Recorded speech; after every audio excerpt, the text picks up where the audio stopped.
discuss about the purification of colloidal solution, and today we are going to discuss properties of colloidal solution.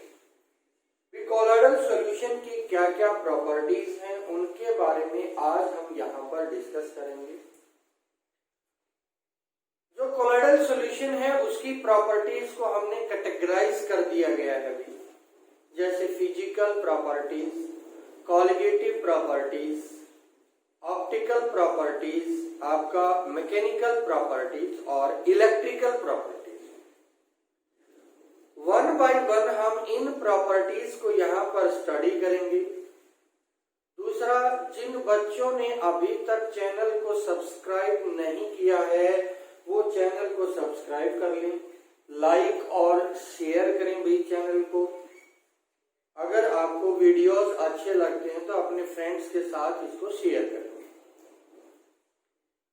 एक आपका playlist बना दी गई है भाई, chapter wise आपको प्लेलिस्ट मिल जाएगी। हर एक चैप्टर की वीडियोज आपको प्लेलिस्ट में अलग मिलेगी। तो जो बच्चे बाद में चैनल के साथ जुड़े हैं वो जो है प्लेलिस्ट से अपने अलग अलग चैप्टर, जैसे +1 की मैं बात करूं तो +1 का जो चैप्टर है आपका फर्स्ट, उसकी वीडियो सारी प्लेलिस्ट में अलग मिलेंगी उस चैप्टर के नाम से। सेकंड चैप्टर की आपको अलग मिलेंगी। इसी तरह से +2 के अंदर आपको सेकंड, थर्ड, फोर्थ चैप्टर की वीडियोज जो है वो अलग अलग मिलेंगी उसके अंदर, प्लेलिस्ट के अंदर। तो आप उसको अलग से वहां पर देख सकते हैं। कंप्लीट वीडियोस एक चैप्टर की प्लेलिस्ट के अंदर आपको मिल जाएंगे। तो हम यहाँ पर बात कर रहे थे भी प्रॉपर्टीज ऑफ कोलॉइडल सॉल्यूशन। सबसे पहले मैं बात करूं फिजिकल प्रॉपर्टीज की। फिजिकल प्रॉपर्टीज में सबसे पहले है भी heterogeneous nature. Colloidal solution is heterogeneous mixture, it is not completely miscible. ये जो है उसके अंदर कंप्लीटली मिसिबल नहीं होता है, so it is heterogeneous in a nature. दूसरा जो है आपका वो है stability. The colloidal particle which are slightly larger in size. जो कोलॉइडल पार्टिकल आपका स्लाइटली लार्जर साइज के हैं, they can be settle down. वो सेटल डाउन हो सकते हैं बट स्लोली, धीरे धीरे जो है वो सेटल डाउन होते हैं। So colloidal solution are quite stable. ये जो कोलॉइडल सॉल्यूशन है आपके, ये अच्छे खासे स्टेबल होते हैं आपके। तीसरा, फिल्ट्रेबिलिटी भी। As you know that we have discussed earlier when we done the difference between true solution, colloidal solution and suspension, then we say that colloidal solution cannot pass through the semi-permeable membrane, but they can pass through the filter paper. ये filter paper के अंदर से पास हो जाते हैं, लेकिन semi permeable membrane के अंदर से पास नहीं होते हैं। फिर आपका आती है भाई visibility and colour. colloidal particle cannot visible with naked eye. They can be seen only with the help of a ultra microscope. इनको केवल अल्ट्रा माइक्रोस्कोप की सहायता से ही देखा जा सकता है। Colour of solution is depend upon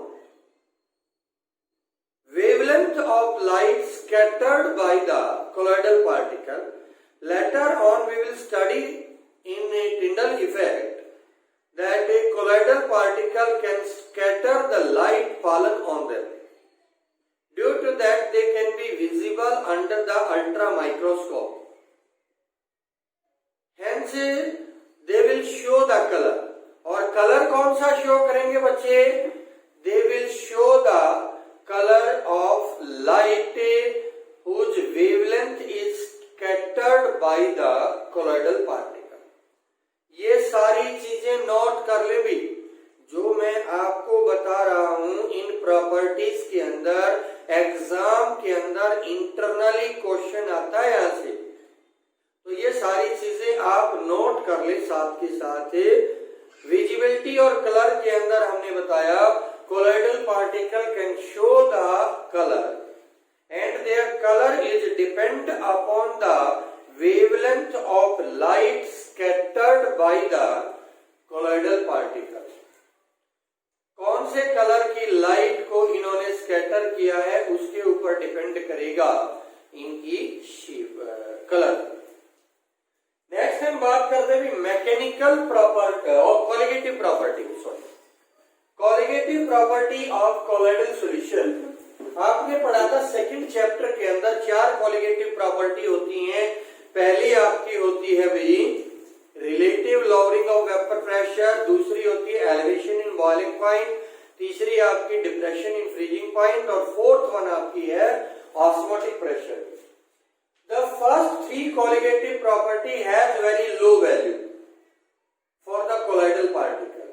colloidal particle के लिए जो कॉलिगेटिव प्रॉपर्टीज की वैल्यू है वो बहुत कम होती है because size of particle is very large, so they have high molecular mass and you have studied in chapter 2 that molecular mass is inversely proportional to colligative properties.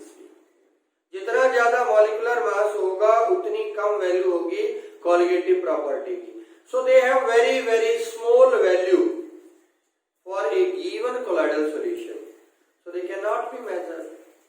Only osmotic pressure can be measured for some colloidal solution।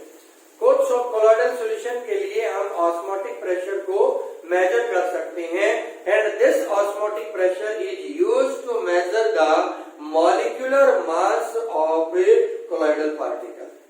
ये जो osmotic pressure colligative property है इसको हम use करते हैं to measure the molecular mass of colloidal particle. So this is about colligative property. Now we are moving to 3 most important properties of colloidal solution where question is asked in your exam, board exam as well as competition exam भी, और वो है Brownian movement, Tyndall effect और आपका electrical properties of colloidal solution. बहुत important है बच्चे, examination point of view से इनको बड़े ध्यान से हमने समझना है। सबसे पहले मैं बात करता हूं ब्राउनियन मूवमेंट की। अब ब्राउनियन मूवमेंट क्या होता है? ब्राउनियन मूवमेंट होता है आपका zigzag motion of colloidal particle। जो आपके colloidal particle हैं उनका zigzag motion होता है, मूवमेंट होता है, उसको बोलते हैं ब्राउनियन मूवमेंट। तो इसको डिफाइन कैसे करेंगे? The zigzag movement of colloidal particle in a colloidal solution is known as a Brownian movement। इसको ब्राउनियन मूवमेंट क्यों बोलते हैं? Because it was discovered by Robert Brown first time, that's why its name is a Brownian movement। अब question arise होता है हमारे दिमाग के अंदर, what is the cause of Brownian movement of colloidal particle in colloidal solution? क्या खोज है भाई, क्या कारण है कि ये ब्राउनियन मूवमेंट शो करते हैं?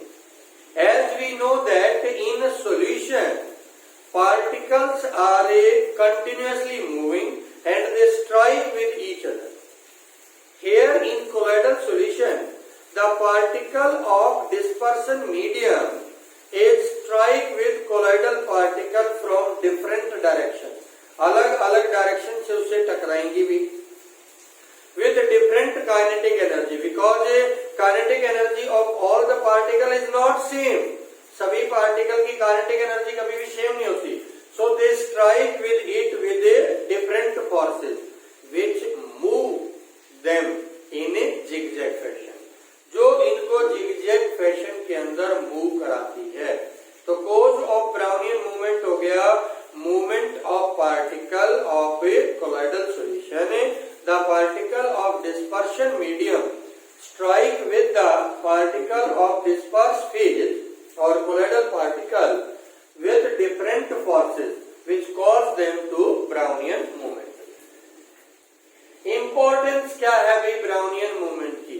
पहली इंपॉर्टेंस ये है, it make the solution stable. इस जिगजैग मोशन के कारण the particle is not settle down.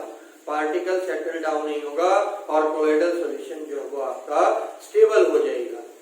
दूसरा इसका जो आपका इंपॉर्टेंस है, it help to find the Avogadro's number. ये एवोगैड्रोज नंबर को फाइंड करने में हमारी हेल्प करता है. These two are the major importance of a colloidal solution. Now we are talking about optical properties of a colloidal solution. आज हम बात करेंगे optical properties of colloidal solution. उसमें है टिंडाल इफेक्ट. आप लोगों ने बहुत बार देखा होगा, एक अंधेरे कमरे के अंदर एक छेद के अंदर से लाइट आती है, then the path of light is visible to you. आपके लिए वो पाथ ऑफ लाइट विजिबल है. That is Tyndall effect. क्योंकि एयर के अंदर डस्ट पार्टिकल प्रेजेंट होते हैं in the form of colloidal particle. Colloidal particle के रूप में डस्ट पार्टिकल प्रेजेंट है. दे कोज द टिंडल इफेक्ट, जो टिंडल इफेक्ट शो करते. तो when we pass the light through a colloidal solution, then path of light is visible. जो light का path है वो विजिबल होगा. This effect is known as a Tyndall effect. इस effect को हम टिंडल इफेक्ट के नाम से जानते हैं.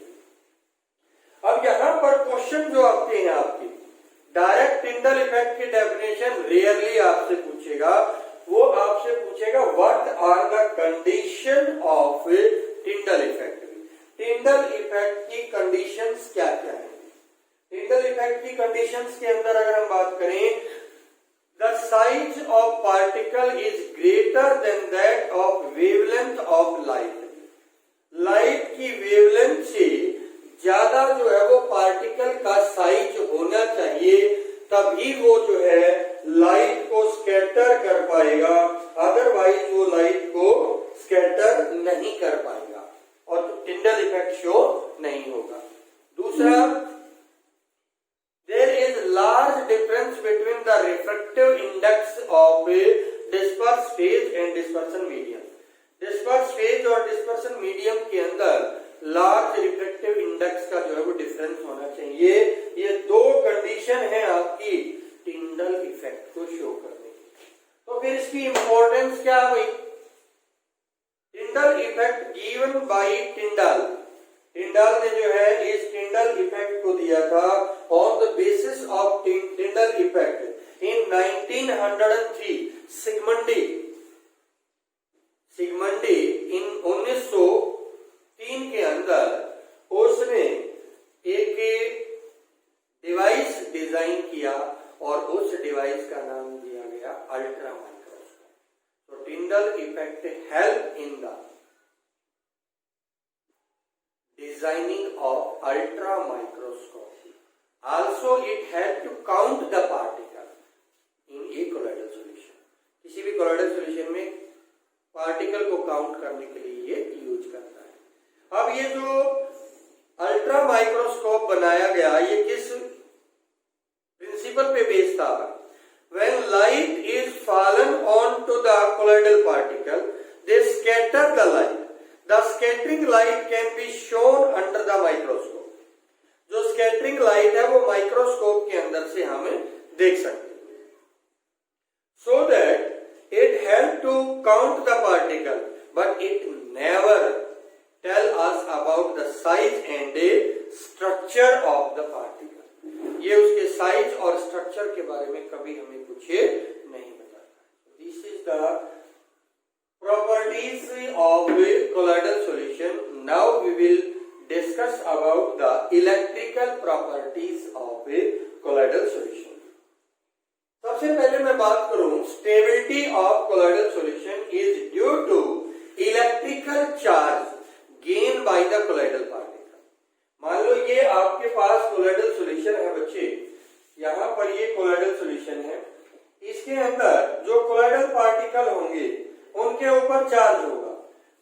पार्टिकल के ऊपर सेम चार्ज होता है, you know that positive positive को रिपेल करेगा, नेगेटिव नेगेटिव को रिपेल करेगा। अगर ये एक दूसरे को रिपेल करेंगे तो ये एक दूसरे के नजदीक नहीं आएंगे, and they never settle down, और नीचे नहीं बैठेंगे। So that the stability of colloidal solution is due to the gaining of charge by the colloidal particle. अब क्वेश्चन अराइज होता है, where from this charge came, ये चार्ज आया कहां से? तो इसके लिए कुछ रीजन है भाई। Origin of charge on the colloidal particle, पहला जो रीजन है वो ये है कि भाई आपको पता है डिस्पर्सन मीडियम के पार्टिकल भी मूव कर रहे हैं, डिस्पर्स फेज के पार्टिकल भी मूव कर रहे हैं। दे ड्यू टू फ्रिक्शनल इलेक्ट्रिफिकेशन, आपने पढ़ा होगा फिजिक्स के अंदर, जब हम दो चीजों को रब करते हैं दे विल गेट ए चार्ज, तो ये आपस में एक दूसरे के साथ रब होंगे, और रब होंगे तो they will get a charge. पहला रीजन दिया गया कि charge may become on the colloidal particle due to frictional electrification. दूसरा, absorption of electron from air during Bredig's arc method. Bredig's arc method के अंदर electron air से या फिर सॉल्यूशन से जो है वो एब्जॉर्ब कर लिए गए हो कोलॉइडल पार्टिकल के द्वारा, तो चार्ज इससे भी आ सकता है भी।